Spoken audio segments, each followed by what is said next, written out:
Welcome to today's video. Today we will be working in the difference between muy and mucho, and we will include poco there. First of all, muy is an adverb. So let me write down that.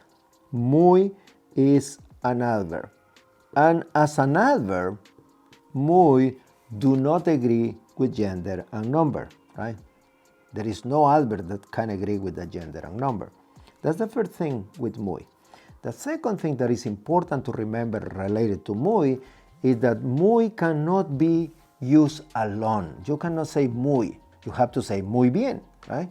So muy never can be used alone. That's very important to remember. So let me give you an example on how to use muy in a sentence. So, for instance, in this sentence, ellas viven muy bien.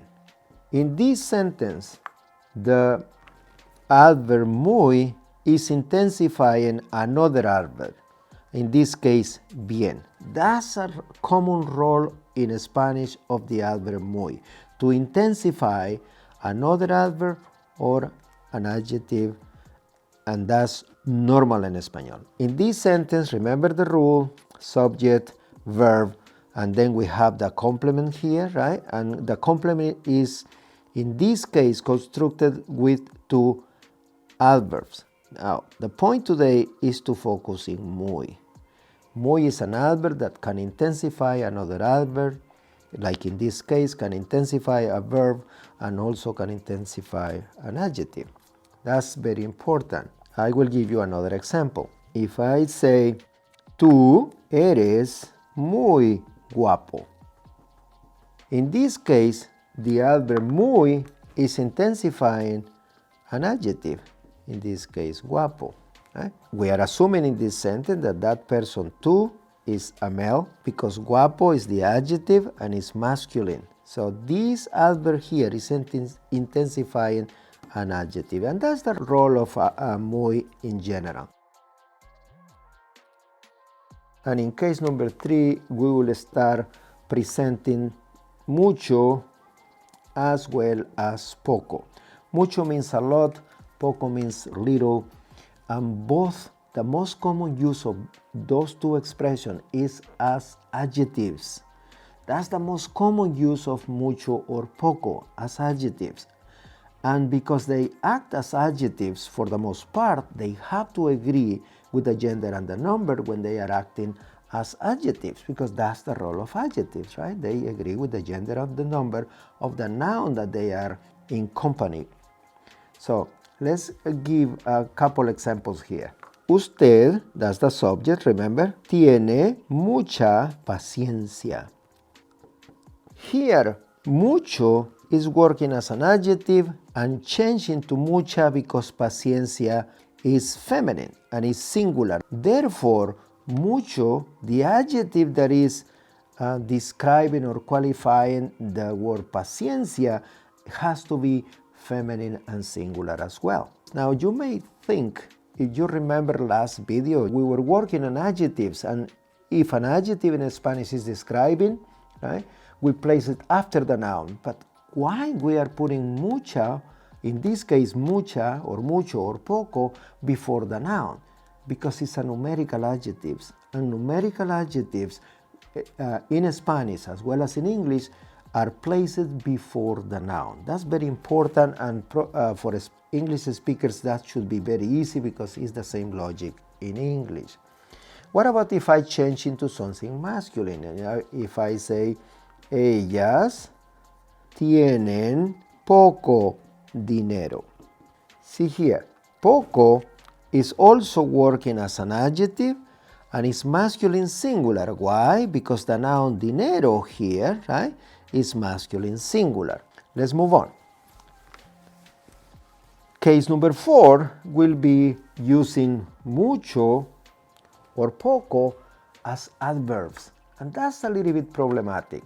It's not that common to use it, but it's possible to use mucho or poco as adverbs when that thing happens. So mucho or poco can be adverbs. When that happens?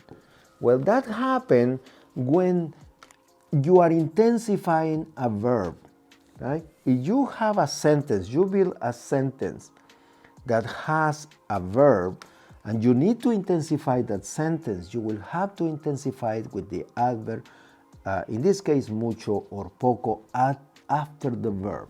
So let me give you an example. Nosotros trabajamos, that's the verb, right? Nosotros is the subject. Remember, you don't need it in this case because it's implying the verb. It's fine as it is. Nosotros trabajamos, right?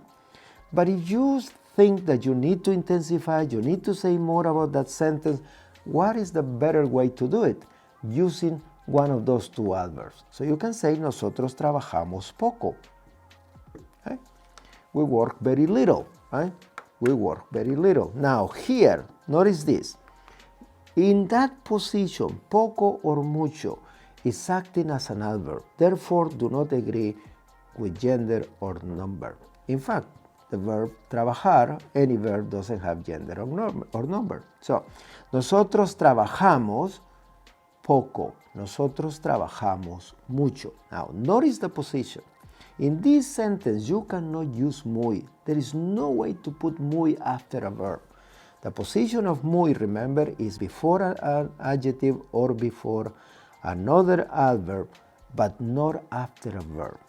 Let me give you another example. Ellas van poco a fiestas. One more time, right? I can move if I want. I can move. I will give you that example as well. I can displace the adverb and place it at the end, and it will give the impression that the adverb is intensifying the noun at the end. Both sentences will be correct. I can also say then, ellas van a fiestas poco. Right? In both cases, see that poco, either after the verb or after the noun, are working as adverbs. Therefore, they do not agree with the gender. This is common in Spanish, right? It's common to intensify a verb, and if you have to intensify a verb, you will have to use mucho or poco as they are, because they are acting as adverbs, not as adjectives. Let's move into case number 5, and that's just a word of caution, because in English you can say that, but in Spanish we can never say that. In English, it's customary if someone asks you, what's up, how are you? And you can say nothing much, right? So the expression nothing much that is normal in English, in Spanish cannot be translated as nada mucho. That will be silly in a way. Or you are making a different sentence. If you say nada mucho, you are saying he or she, that you will need to clarify in the sentence. Él nada mucho, ella nada mucho. He swims a lot, she swims a lot. Right? That's nothing in comparison what you want to say. So you may be thinking, well, then how you translate the expression nada, nothing much? Very simple. We translate it saying no mucho. No mucho. No mucho is perfect. No mucho is fine. Now remember, you cannot say no muy. Why not? Because you cannot finish the sentence with muy. The adverb muy, remember, always in front of an adjective or another adverb, never at the end of the sentence. But mucho works very well there.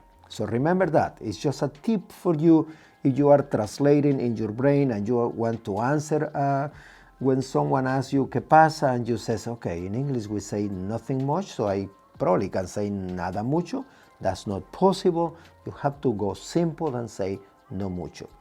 I hope that you find this topic very interesting. It's easy, I will say. It's easy for the most part. It will give you an impulse in the process of learning the language, and you will feel very confident if you start using these adverbs and adjectives in the proper way. And remember my mantra, the only way to progress in the language is practice, practice, and more practice. And when you visit my channel, please subscribe into that. So long for now.